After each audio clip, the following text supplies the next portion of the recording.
하마터면 놓칠 뻔한 지구촌의 다양한 소식 총정리해드립니다. 월드리포트 장원석 아나운서와 함께합니다. 어서 오세요. 네, 안녕하세요. 장원석입니다.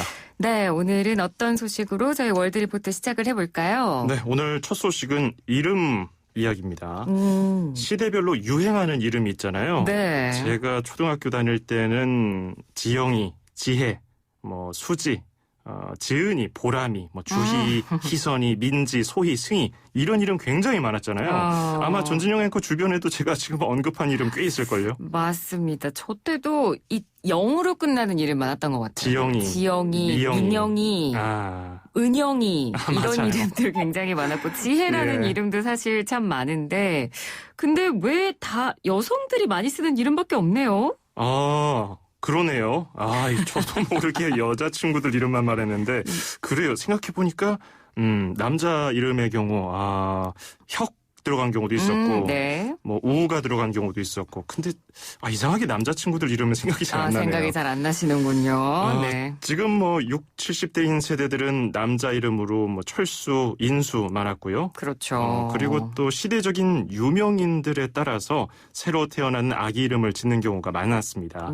제가 또 사랑에 맞지 않는 소녀시대가 활발하게 활동할 때는 유나, 태연 같은 이름이 유행했고요. 네. 또 연느라는 별명으로 불리기도 하는 피겨스케이팅 김연아 선수가 한참 활동할 때는 연아라는 이름이 유행했습니다. 네, 그래서 한동안 이 아로 끝나는 여자 아이들 이름이 굉장히 많았던 걸로 기억을 하는데, 네.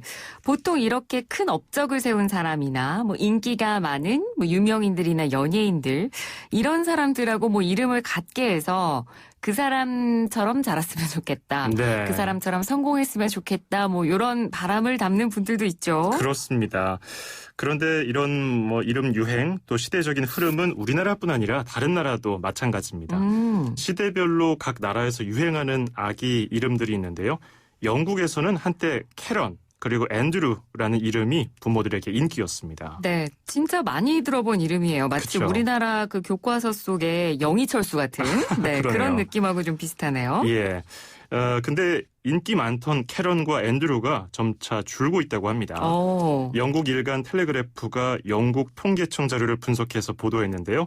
캐런이라는 이름이 잉글랜드와 웨일스를 통틀어서 지난해 단 14명뿐이었다고 합니다. 1996년에는 76명, 2015년 23명, 16년에는 18명, 17년에는 16명, 그리고 2018년에는 21명으로 약간 늘었지만 지난해 다시 14명으로 최저치를 기록했습니다. 네, 통계 기록을 말씀해 주신 걸 들어보니까 꾸준히 줄고 있는 추세인 건데요. 예. 특별한 이유가 있을까요?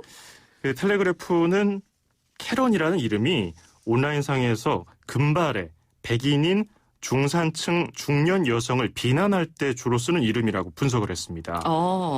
예를 들자면은 뻔뻔하게 갑질을 하는 여성을 비판할 때 캐런이라고 지칭한다는 건데요. 네. 예전에 우리나라에서 그 백화점 일개 직원을 무릎 꿇리고 갑질을 하거나 패스트푸드점에서 직원에게 햄버거를 집어던진 사례가 보도된 적이 있잖아요. 네. 이런 사람들이 또 잘하는 말이 있죠. 여기 책임자 누구야? 사장 나오라 그래. 네. 이런 사람들에게 영국에서 저 사람 캐런이다. 캐런이 오늘도 한 건 했다. 이런 식으로 표현한다는 겁니다. 또 요즘에는 시대에 맞게 또 마스크를 안 쓰고 사회적 거리두기를 하지 않는 백인 여성, 또 유색인종을 괴롭히는 백인 여성을 캐런이라고 부른다고 합니다. 그러니까 이제는 이 캐런이라는 이름에 어떻게 보면 혐오적인 표현, 그런 혐오적인 감정 이런 것들이 좀 녹아들어 있다고 봐야겠네요. 그렇죠. 어떻게 보면은 무고한 사람을 혐오하는 사람을 또 혐오하는 표현입니다. 애꿎은 캐런이라는 이름을 가진 사람들만 불쌍하게 됐죠. 그러게요. 근데 우리 사회에서도 그 흉악 범죄자들과 이름이 같은 분들이 가끔 저 범죄자 때문에 내 이름이 욕보였다고 푸념하는 분들 많잖아요. 저도 범죄 뉴스 전하면서 30대 장모 씨라고 나오면 괜히 제가 그런 것도 아닌데 기분이 나쁘더라고요. 맞아요. 충분히 그럴 수 있습니다. 예. 네. 그리고 이 캐런과 비슷한 사례로 앤드루라는 이름도 줄고 있다고 말씀드렸잖아요. 네. 앤드루는 영국 여왕 엘리자베스 2세의 차남 이름인데요. 왕자 이름이니까 얼마나 인기가 많겠어요. 네. 그런데 이 앤드루 왕자의 친구가 미성년자 성매매 혐의로 미국 감옥에 수감됐다가 숨졌거든요. 여러 가지 의혹이 잇따르니까 이 앤드루라는 이름 이미지도 같이 떨어진 겁니다. 참고로 영국에서 요즘에 가장 인기 있는 이름은 여자아이는 올리비아, 그리고 남자아이는 올리버라고 합니다. 그렇군요. 뭐 올리비아, 올리버, 뭐 흔한 이름이긴 하지만 지금 그리고 이제 유행하고 있다고 네. 하니까 이제 흔한 이름이 됐을 텐데 그래도 뭐 말하기에도 예쁘고 듣기에도 예쁜 그쵸. 그런 좋은 이름인 것 같습니다. 예. 자, 이름과 관련한 영국 소식 먼저 들어봤고요. 다음 소식은요? 네. 동물, 곰 하면 여러 가지 이미지가 떠오르죠. 곰돌이 푸, 테디베어, 야구팀 캐릭터, 밀가루 회사 상표, 또 콜라 회사 광고 뭐 여러 가지 있습니다. 네. 보통은 다 순하고 친근한 이미지죠. 그런데 실제로 야생곰과 맞닥뜨리면 생명이 위험할 정도로 난폭한 동물이라는 얘기도 들어보셨을 겁니다. 그런데 이렇게 거대한 야생곰이 민가로 내려온다면 어떨까요? 상상만 해도 무섭죠. 보통 뭐 야생 멧돼지가 민가로 내려와서 농작물을 파헤쳐 놓는 바람에 뭐 산지에 계신 분들이 고생한다 이런 소식은 본 적이 있는데 네. 곰이 나타난다고 하면 곰은 뭐 저도 실제로 맞닥뜨려 본 적은 없습니다만 예. 굉장히 크잖아요. 그렇죠. 너무 무서울 것 같아요. 맞아요. 우리가 뭐 동물원에서 사파리 같은 데서 뭐 안전장치가 있으니까 그냥 재밌게 보고 건빵도 던져주는 거지 실제로 그냥 맞닥뜨리면 굉장히 두렵겠죠. 네. 근데 러시아에서 비슷한 일이 실제로 일어났습니다. 러시아 캄차카주에 있는 옐리조브스키 지역에 곰이 나타난다는 겁니다. 그런데 사람들이 많이 사는 지역은 아니고 공동묘지에 출범을 해서 묘지 관리자들이 아주 골머리를 앓고 있다고 합니다. 근데 공동묘지랑 곰이랑 어떤 연관성이 있는 거죠? 아직 뭐 정확한 이유는 밝혀지지 않았는데요. 한 가지 추측되는 게 있습니다. 이 묘지로 사람들이 가져온 음식입니다.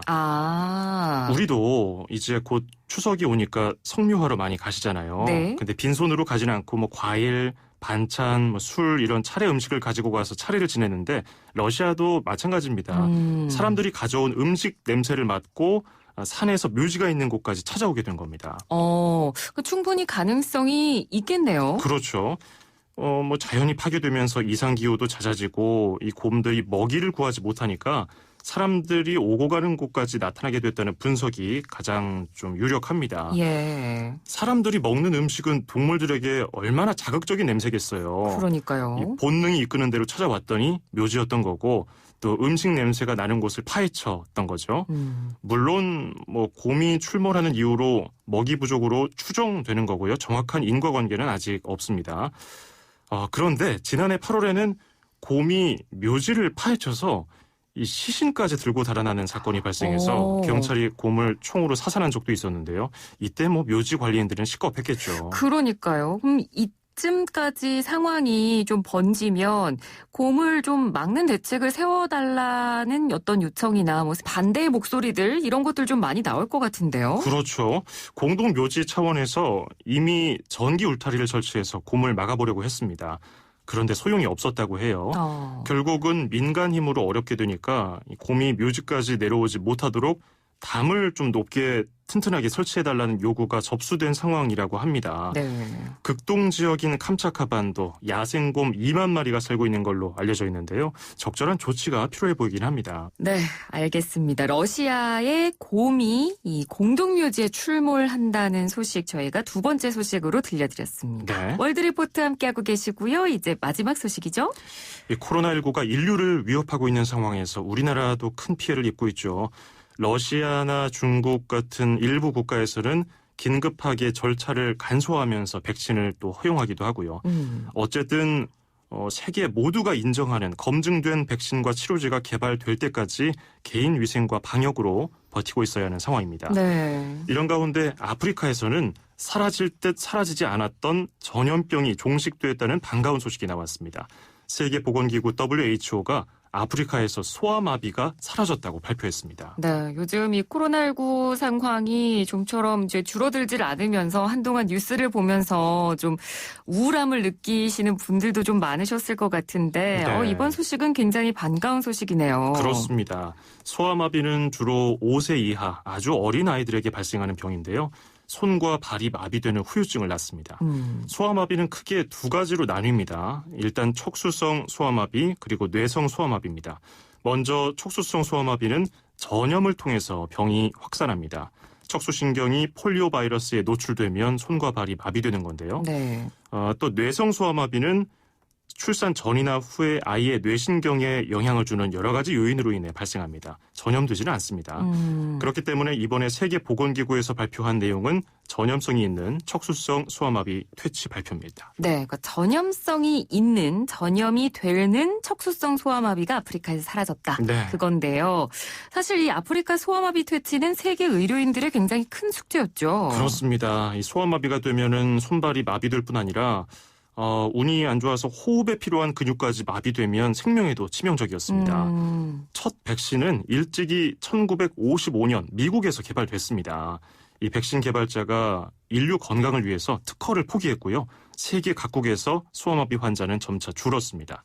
서유럽은 1990년대 중반, 우리나라는 2000년에 소아마비 박멸이 선언됐죠. 그런데 아프리카 중 일부를 뺀 여러 국가에서는 이 백신 공급에 들어가는 비용 부담, 또 낙후한 의료 시스템 탓에 소아마비가 사라지지 않고 있었습니다. 예. 여전히 한 해 어린이 수만 명이 고통을 받고 있었는데요. 그러다가 세계보건기구 또 의사단체 등이 끊임없이 노력을 기울였고요. 지난 2016년 나이지리아에서 마지막 소아마비 환자가 발생한 이후 지금까지 4년 동안 발병 사례가 없어서 완전 퇴치가 선언됐습니다. 네, 정말 다행입니다. 세계보건기구가 소아마비가 아프리카에서 사라졌다, 이렇게 이번에 공식적으로 밝히긴 했습니다만 그렇다고 지구상에서 완전히 종식된 건 또 아니잖아요. 그렇습니다. 여전히 아프가니스탄 또 파키스탄에서 소아마비 발병이 보고되고 있고요. WHO 기준으로 4년 동안 환자가 발생하지 않으면 종식됐다고 보는데요. 전문가들은 앞서 말씀하신 것처럼 아직 안심할 수 없다면서 백신 접종을 꾸준히 해야 한다고 조언했습니다. 네, 쉽진 않지만, 그리고 또 현대사회에 들어서면서 정말 코로나19를 비롯한 다양한 병들이 또 계속해서 생기고 있기 때문에 앞으로 인류와의 싸움은 바이러스가 될 거다, 이런 이야기도 참 많이 하는데요. 네. 참 인류를 위협하는 이런 전염병들, 바이러스들 좀 점차 사라지고 모든 인류가 좀 건강하게 잘 살 수 있는 그날을 고대해 봅니다. 그렇습니다. 자, 오늘 소식 여기까지 듣겠습니다. 고맙습니다. 네, 고맙습니다. 네, 지금까지 월드리포트 장원석 아나운서였습니다. 1부는 여기서 마치고요. 잠시 뒤 2부 이어가겠습니다.